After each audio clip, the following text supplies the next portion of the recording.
ତେବେ ଅନନ୍ତ ନାମେ ଅନ୍ତ ନାହିଁ, ଅଣ ଅକ୍ଷରେ ଯାହାର ନାହିଁ, ସିଏ ହେଉଛନ୍ତି ଶୂନ୍ୟ, ସିଏ ହେଉଛନ୍ତି ମହାଶୂନ୍ୟ, ସିଏ ହେଉଛନ୍ତି ନିରାକାର, ସିଏ ହେଉଛନ୍ତି ସାକାର। ଏବଂ ସେଇ ନିରାକାର ସାକାର ଅନନ୍ତଙ୍କର ଶକ୍ତି ହେଉଛନ୍ତି ଗୁରୁ।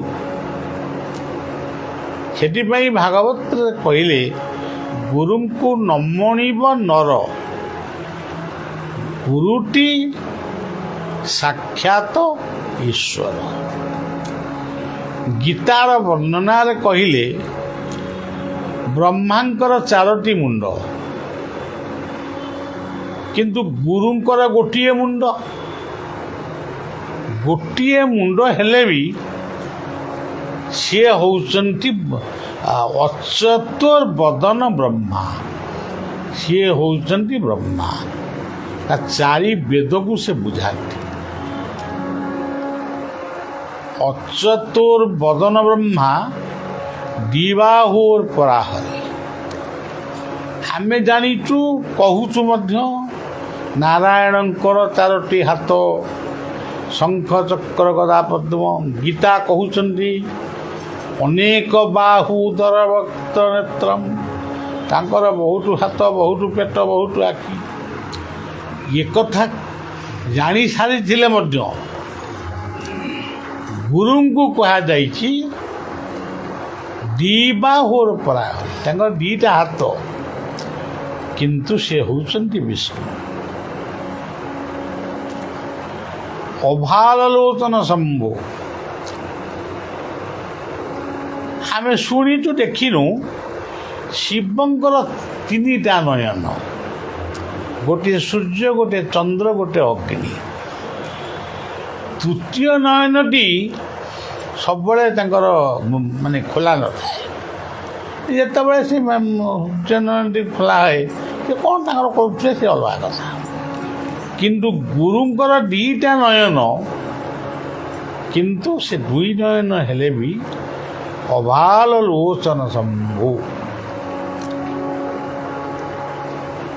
ଇଏ କିଏ? ଯାହାକୁ ଆପଣମାନେ ସବୁଦିନ ବୋଧେ ପଢ଼ନ୍ତି, ଗୁରୁ ବ୍ରହ୍ମା, ଗୁରୁ ବିଷ୍ଣୁ, ଗୁରୁଦେବ ମହେଶ୍ୱର। ତାପରେ କୁହନ୍ତି ଗୁରୁ ସାକ୍ଷାତ ପରଂ ବ୍ରହ୍ମ ତସ୍ମୈ ଶ୍ରୀ ଗୁରବେ। ଜଗନ୍ନାଥଙ୍କର ଶ୍ରେଷ୍ଠ ମନ୍ତ୍ରଟି ତ ବହୁତ ଅଛି, କିନ୍ତୁ ଗୋଟିଏ ମନ୍ତ୍ର ଯଦି ପଢ଼ିବେ ଜଗନ୍ନାଥଙ୍କର, ସେତିକିରେ ସେ ଆନନ୍ଦ ହେବେ। ପରଂ ବ୍ରହ୍ମ, ମୁଁ ବର୍ତ୍ତମାନ ପଢ଼ୁଥିଲି, ପରଂ ବ୍ରହ୍ମ ପରଂ ଧାମ ପବିତ୍ରଂ ପରମଂ ଭବା ପୁରୁଷଂ ଶାଶ୍ୱତଂ ଦିବ୍ୟଂ ଆଦିଦେବଂ ମଜଂ।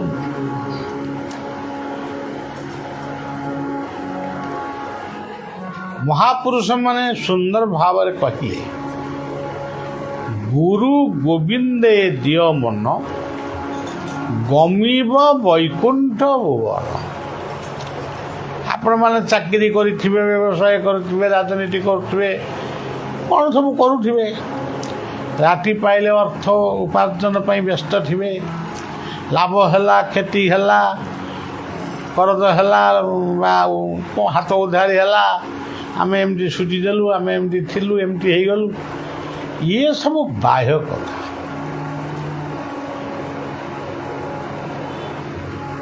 ସିଏ ଉପହାସ କରି ମଣିଷକୁ କହିଲେ, ଘର ବୋଲି ଅର୍ଜିଛୁ ଯେତେ ପଦାର୍ଥ, ଘଟ ଛୁଟିଲେ ତୋତେ ବୋଲିବେ ଭୂତ। ଘର ଘରଣୀ ଦେହ କିଳାଉଥିବେ, ଘେନି ବନ୍ଧୁ କୁଟୁମ୍ବ ଶୁଦ୍ଧ ହୋଇବେ। ତୁ ଯାହାକୁ ନିଜର ବା ଅତି ନିଜର ବୋଲି ଭାବୁଛୁ, ସେମାନେ ଦିନେ ତତେ ଅସ୍ପୃଶ୍ୟ ଅଛୁଆଁ ବୋଲି ଭାବି ବ୍ରାହ୍ମଣ ଭୋଜନୀ କରିବେ, ଅଷ୍ଟମ ଭୋଜନୀ କରିବେ, ଅଲଣା ଫଲଣା କ'ଣ ଅଣହଳଦିଆ ଭାତ ଖାଇବେ। କ'ଣ ନା ଆମେ ଶୁଦ୍ଧ ଘର କରିବୁ। 11 ଦିନ ପରେ ଶୁଦ୍ଧ ହେଇଗଲେ ଆଉ। ତେଣୁ ପ୍ରକୃତରେ ଶୁଦ୍ଧତା ହେଉଛି ମଣିଷର ମନରେ। ଆପଣମାନେ ସେଇଠି ଥିଲେ, ସେଇ ଚନ୍ଦାଳ ଭିତରେ ଥିଲେ। ଏଇଠିକି ଆସିଲେ ମାନେ ଆପଣ ଗଙ୍ଗା ସ୍ନାନ କରୁଛନ୍ତି। ସତ୍ସଙ୍ଗରେ ବସିବା ଏବଂ ସେ ସତ୍ସଙ୍ଗର ବାଣୀକୁ ଶୁଣିବା, ସିଏ ହେଉଛି ପ୍ରକୃତରେ ଗଙ୍ଗା ସ୍ନାନ।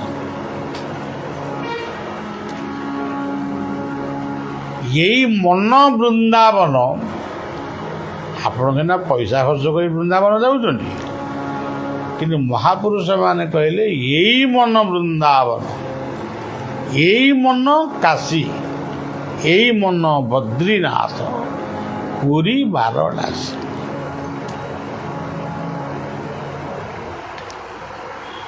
ସେଇଥିପାଇଁ ଗୀତାର ପ୍ରଥମ ଶ୍ଲୋକ ମାନେ ଧ୍ୟାନ ଶ୍ଲୋକରେ କହିଲେ ଓମ୍ ଅଖଣ୍ଡ ମଣ୍ଡଳାକାରଂ ବ୍ୟାପ୍ତଂ ଯେନ ଚରାଚରଂ ତତ୍ପଦଂ ଦର୍ଶିତଂ ଯେନ ତସ୍ମୈ ଶ୍ରୀ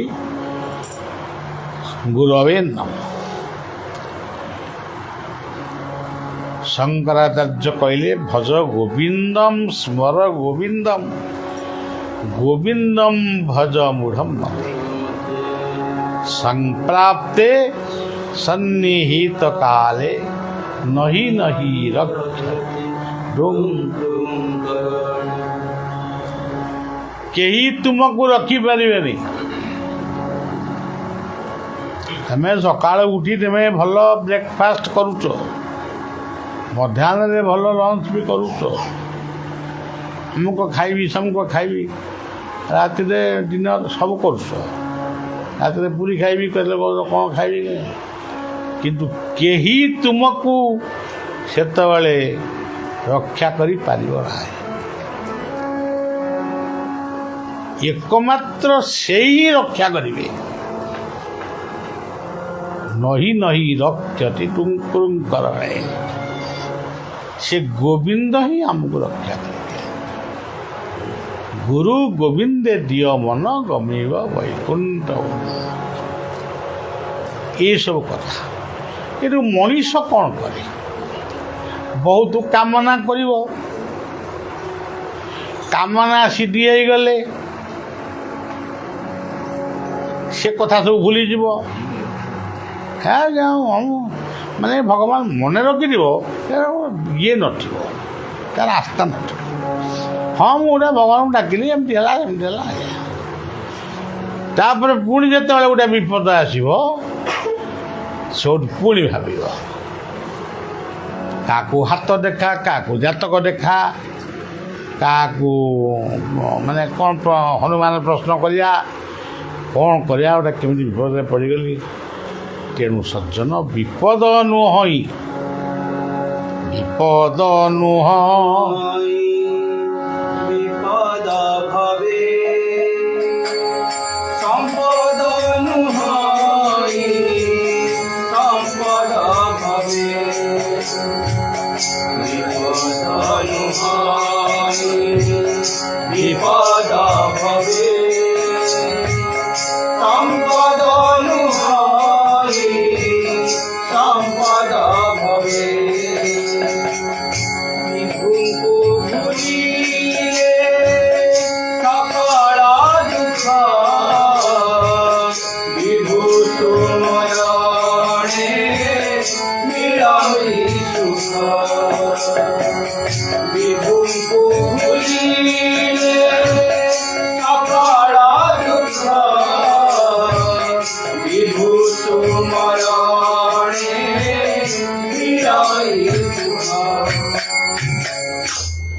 ତେଣୁ ବିପଦର ଶବ୍ଦରେ ପଦ ଅଛି, ସମ୍ପଦର ଶବ୍ଦ ଭିତରେ ବି ପଦ ଅଛି। ସେଇ ପାଦ ପଦ୍ମରେ ମନ ରଖ।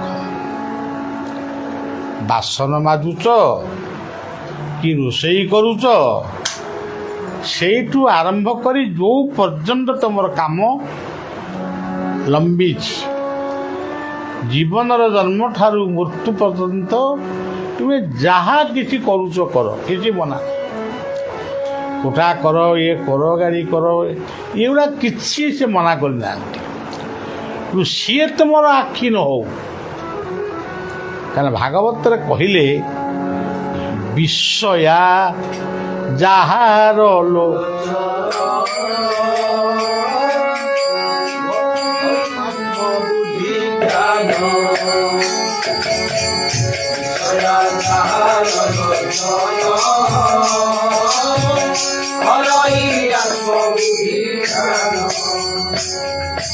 ଯିଏ ରାତି ପାଇଲେ ଆମେ କ'ଣ ଯିବା ଗୋଟେ ସତ୍ସଙ୍ଗ କରିବା କି କେଉଁଠି ବସିବା, କ'ଣ ଅଛି ସନ୍ଧ୍ୟାବେଳେ ବରଂ ଦୋକାନରେ ବସିଲେ 5 ଟଙ୍କା ଲାଭ ହେବ କି 100 ଟଙ୍କା ଲାଭ ହେବ, ଏଇ ମନୋଭାବ ଯାହାର ଅଛି,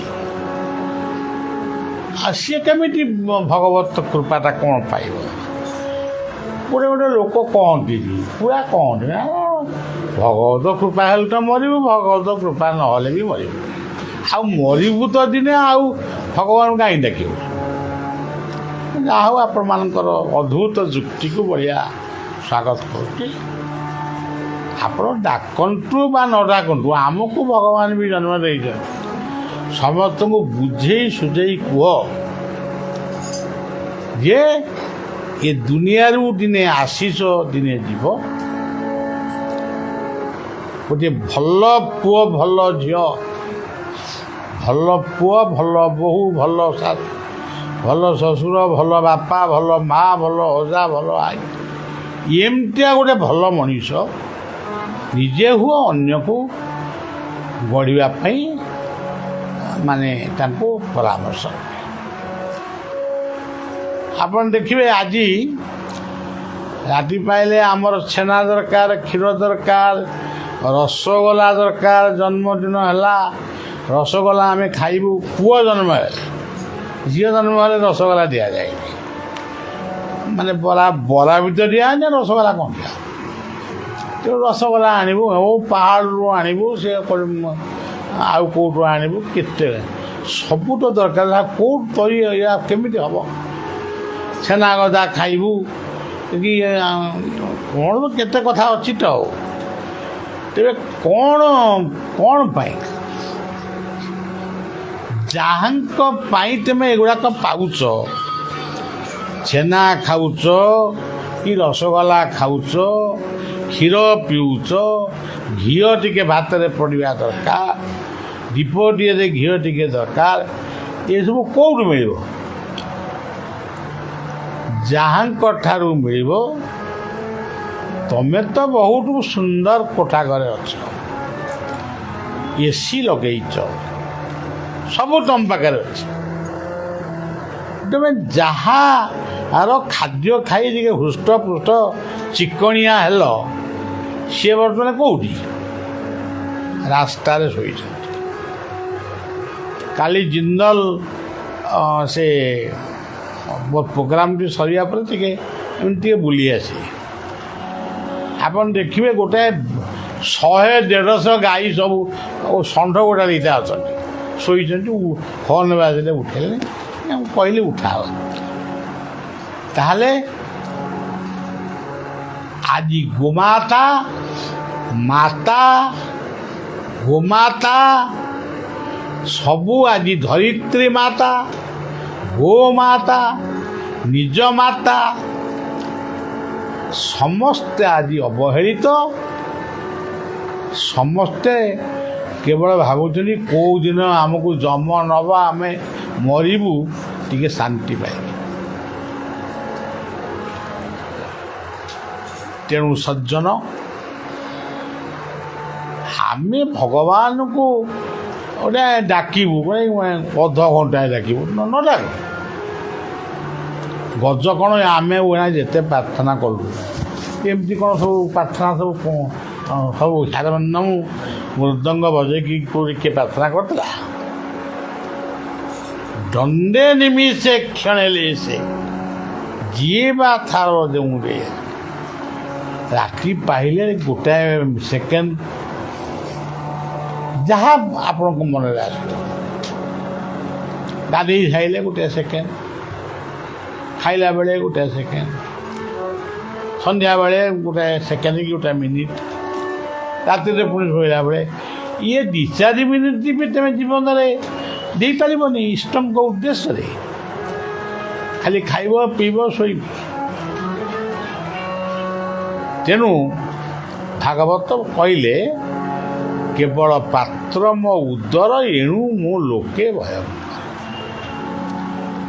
ହଉ ସଜ୍ଜନ, ପବିତ୍ର ଯାଜପୁର ଜିଲ୍ଲା ଆଉ ଏଇ ପବିତ୍ର ଯାଜପୁର ରୋଡ଼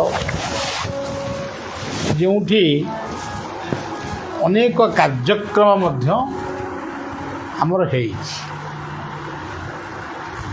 ଗୀତା କଥା ହେଇଛି, 2-3 ଥର ବୋଧେ ହେଇଛନ୍ତି। ଏବଂ ପବିତ୍ର ବୈତରଣୀ ରୋଡ଼ର ବିଭିନ୍ନ ସ୍ଥାନରେ କାର୍ଯ୍ୟକ୍ରମ ବି କରାଯାଇଛି। ଏବେ ବି ବେଳେବେଳେ ହେଉଛି, ଏବେ କମିଯାଇଛି, ବହୁତ ପୁରୁଣା ହେଇଗଲେ ତ। ତେଣୁ ମସ୍ତିଷ୍କ ଟିକେ ବେଶୀ ପରିପକ୍ୱ ହେଇଗଲା, ଆମ୍ବ ପାଚିଗଲେ ଝଡ଼ି ପଡ଼େ। ସେମିତି ସେ ଯାଜପୁର ରୋଡ଼ ହୁଅନ୍ତୁ, ବୈତରଣୀ ରୋଡ଼ ହୁଅନ୍ତୁ, କି କଟକ ରୋଡ଼ ହୁଅନ୍ତୁ, କି ବାଲେଶ୍ୱର ରୋଡ଼ ହୁଅନ୍ତୁ, ଟିକେ ପରିପକ୍ୱ ହେଇଗଲେ, ପୁରୁଣା ହେଇଗଲେ ଟିକେ ଦେହ ଘଷିଆ ହେଇଯାଏ। କିନ୍ତୁ ବିନୁ ସତସଙ୍ଗ ବିବେକ ନ ହୋଇ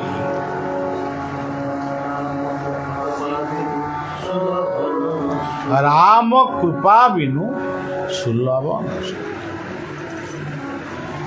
ଜାଣି ନ ଜାଣି ତୋ ମହିମା ଭଜନ୍ତି ଭକତ। ତେଣୁ ଖାଲି ଗୋଟେ କାନରେ ମନ୍ତ୍ର ନେଇକିରି ଦୀକ୍ଷା ନେଇକିରି ଗୋଟେ କ'ଣ ଗୋଟେ ଫଟୋ ରଖି ପୂଜା କରିଦେଲେ ସେଗୁଡ଼ାକରେ କିଛି ଅଳ୍ପ ପୂର୍ଣ୍ଣ ମିଳିବ। ଏଇ ଦେଖନ୍ତୁ ଗରମ କେମିତି ଗରମ ହେଉଛି। ଯଦି ଗଛ ସୃଷ୍ଟି କରିପାରିବେ ଏ ଗରମ କମିଯିବ। ଆମେ ତ ଗଛକୁ କାଟୁଛୁ ଲାଗି ପଡ଼ିବେ, ଆଉ ଆମେ ଶାନ୍ତିରେ ବଞ୍ଚିବୁ କେମିତି? ମୁଁ ଥରେ ଯାଇଥିଲି ନର୍ମଦା କୂଳରେ, ଆମର ଗୋଟେ ଆଶ୍ରମ ଠାକୁରଙ୍କର ଅଛି, ଆଉ ସେଠି ଜଗନ୍ନାଥଙ୍କର ମନ୍ଦିର ବି ହେଇଛି। ଗୋଟେ ଖରାଦିନେ ଯାଇକି ପହଞ୍ଚିଗଲି, ସେଠୁ ଆଉ ରହିପାରିଲିନି। ମୁଁ କହିଲି ବା ତୁ ଉଠା, ମୋତେ ସେଇ ହୋଟେଲକୁ ନେଇଛି। ହୋଟେଲରେ ମୁଁ ଯାଇ ଶୋଇଛି, ଯେଉଁ ଏସିରୁ ଖାଲି ଗରମ ପବନ ବାହାରେ। ମୁଁ କ'ଣ ଇଏ କ'ଣ ଓଲଟା ଏସି ନା କ'ଣ? ତା ଥଣ୍ଡା କ'ଣ ବାହାରୁନି, ଗରମ। ସବୁ ତାପରେ ଏସି ଦୋକାନରୁ କ'ଣ ଗଲେ, ନା ନା ସେ ଏଇ କ'ଣ ଏଠୁ କ'ଣ ସେ ସବୁ କହିଲେ, ଏଇଟା ହେବନି, ଆଉ ଗୋଟେ ବାବାଙ୍କ ପାଇଁ ଲଗା। ଆଉ ଲଗେଇଲେ ତାହେଲେ ଏମିତି ଯଦି ଗରମ ହେବ, କେତେ ଲୋକ, ଆମକୁ ତ ଏସି ମିଳିଯାଉଛି, ଆପଣମାନେ ହିଁ ବ୍ୟବସ୍ଥା କରୁছে। ବାବା କେମିତି ଟିକେ ଭଲରେ ଶୋଇବେ, ସେଥିପାଇଁ ସବୁ ବ୍ୟବସ୍ଥା ଆପଣମାନେ ହିଁ କରିବେ। କିନ୍ତୁ ଇଏ ରାସ୍ତା କଡ଼ରେ ପୁଣି ମଣିଷ ପାଲା ଟାଙ୍ଗିରି କେମିତି ଶୋଉଛି? ନିଆଁ ପାଖରେ ଠିଆ ହେଇକିରି ଦୋକାନ କେମିତି, ରେଷ୍ଟୁରାଣ୍ଟ କେମିତି କରୁଛି? ତା କଥା କିଏ ବୁଝୁଛ? ତେଣୁ ସେଇ ମଙ୍ଗଳମୟ ଭଗବାନ ଯାହାକୁ ଯେମନ୍ତ ରଖିଛ ଅନନ୍ତ, ଅନନ୍ତ ରାଜ୍ୟରେ ସେ ହୁଏ ଭଗବାନ। ଆମେ ସେ ମାୟାକୁ ବୁଝିପାରିବା ନାହିଁ। ତାଙ୍କ ନାମକୁ ସ୍ମରଣ କରୁ କରୁ ଦିନେ ଜୀବନରୁ ଆମେ ଯିବା। ତା ପୂର୍ବରୁ ସେଇ ଗୁରୁ ପ୍ରେମ, ଗୁରୁ ନାମ, ଗୁରୁଙ୍କର କଥା, ଆଉ ଖାଲି ସବୁବେଳେ ସେଇ ଅଖା ଧୁଆ ଚାଲିଥିବ, ଗୁଣ ଗାଇବା ଚାଲିଥିବ, ମୋର ଏମିତି ହେଇଗଲା, ମୋର ସେମିତି ହେଇଗଲା, ମୋର ଏସବୁ କଥାକୁ ଛାଡ଼ି ଏସବୁ ଭିତରେ ଥାଇ ଗୃହ କରିବ ଗୃହୀ ମେଳେ ନ ପଶି ରହିବ। ତେଣୁ ମନଟି ତାଙ୍କ ପାଦ ପଦ୍ମରେ ରଖ। ଆଉ ଯାଜପୁର ରୋଡ଼, ବୈତରଣୀ ରୋଡ଼, ଏସବୁ ଜାଗାରେ କାର୍ଯ୍ୟକ୍ରମ କରିବା ପାଇଁ ମୋର ଇଚ୍ଛା ଥିଲେ ବି ମୋର ମତିଗତି ବଦଳି ଯାଇଛି। କାରଣ ମୁଁ ଆଉ 3 ଦିନ 5 ଦିନ କହିପାରିବିନି କି ଠକି ପାରିବିନି। ଯଦି ବସିବି ଟୋକାଙ୍କ